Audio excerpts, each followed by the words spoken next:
За дараагийн нэр дэвшигч бол 90 заны болгоом маань Ардчил намын төлөөлөл Монгол Улсын ерөнхий сайдын зөвлөхийн албыг хаштай юм байна.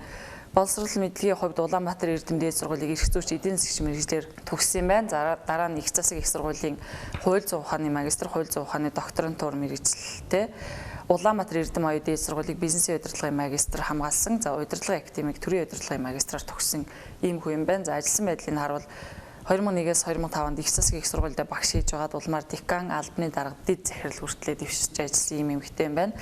За 12-оос 16 онд олон улсын болон үндэсний арбитрийн газарт арбитрч хийж байгаа. За 2012-оос 16 онд Монголын залуучуудын холбооны хууль эрх зүйн байнгын хорооны дарга. За 2008 оны улсын хурлын сонгуульд ийхүү Баян зүрхийн тойрог дээр нэр дэвшиж байна. Түүний хувьд Монгол Улсын ерөнхий сайдын зөвлөхийн албан тушаалыг хашдаг. За ер нь бол булгамаг иргэний зориг ногоо намын булгамаа гэдгээр нь үзэгчд бол илүүтэй сайн мэддэг байсан.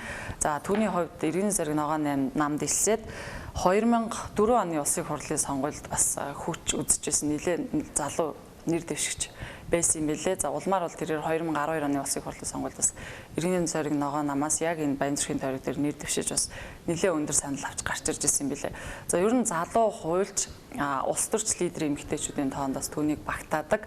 За ялангуяа энэ Монголын парламентод чадвартай хуульч хэрэгтэй байгаа энэ үед бол түүнийг бол бас нэлээд хэрэгцээтэй ийм нэр дэвшигч гэж бол Баян зүрхчүүд үнэлж байгаа юм билээ.